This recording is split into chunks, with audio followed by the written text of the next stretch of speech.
Welcome to our multi-language digital news channel, News 24 India, news for every citizen. Please do like, share and subscribe. Bangla রাজনীতিতে জমে থাকা কুয়াশা কাটিয়ে মন্ত্রিত্ব পদ ছেড়ে দিলেন শুভেন্দু অধিকারী।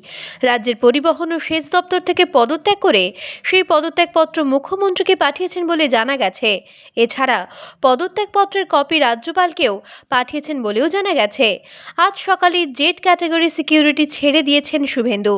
তাছাড়া হলদিয়া উন্নয়ন পর্ষদের চেয়ারম্যান পদ থেকেও ইস্তফা দিয়েছেন তিনি। একের পর এক পদ ছেড়ে কি ইঙ্গিত দিচ্ছেন শুভেন্দু এবার? তবে কি এবার শিবির পরিবর্তনের বার্তা ভেসে আসবে শুভেন্দুর মুখে?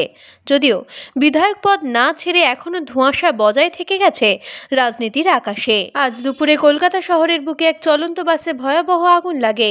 সূত্রের খবর, গড়িয়াগামী ওই বাসটিতে আগুন লাগে কেষ্টপুর ও দমদম পার্কের মাঝামাঝি জায়গায়।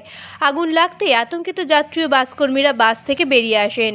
কয়েকজন যাত্রী গুরুতরভাবে আহত হওয়ার খবর এসেছে, তবে এখনো কারো মৃত্যুর খবর পাওয়া যায়নি। এবার রাজ্যে সবাইকে জনরাজ্য স্বাস্থ্য বীমার আওতায় আনার প্রচেষ্টা মুখ্যমন্ত্রীর। গতকাল এক সাংবাদিক সম্মেলনে রাজ্যের মুখ্যমন্ত্রী মমতা বন্দ্যোপাধ্যায় ঘোষণা করেন সবার জন্য স্বাস্থ্যসাথী কার্ড দেওয়ার কথা। যাদের নাম নেই তাদের অবিলম্বে আবেদন করার কথাও বলেন মুখ্যমন্ত্রী। সরকারের এই পদক্ষেপকে ভোট বাঁচানোর দাওয়াই বলে কটাক্ষ করল বিরোধী শিবির। গতকাল নেতাজি ও কবি নজরুলের মূর্তিতে মাল্যদান করে জাতীয় সংবিধান দিবস পালন করল কাঁকসা ব্লকের তৃণমূল কর্মীরা। উপস্থিত ছিলেন ব্লক সভাপতি দেবদাস বক্সি, কাঁকসা ব্লক তৃণমূলের যুব সহ সভাপতি সমরেশ ব্যানার্জি সহ তৃণমূলের কর্মী সমর্থকরা। এদিন কাঁকসা হাটতলা মোড়ে নেতাজির মূর্তি ধুয়ে তাতে মাল্যদান করেন দেবদাস বক্সি।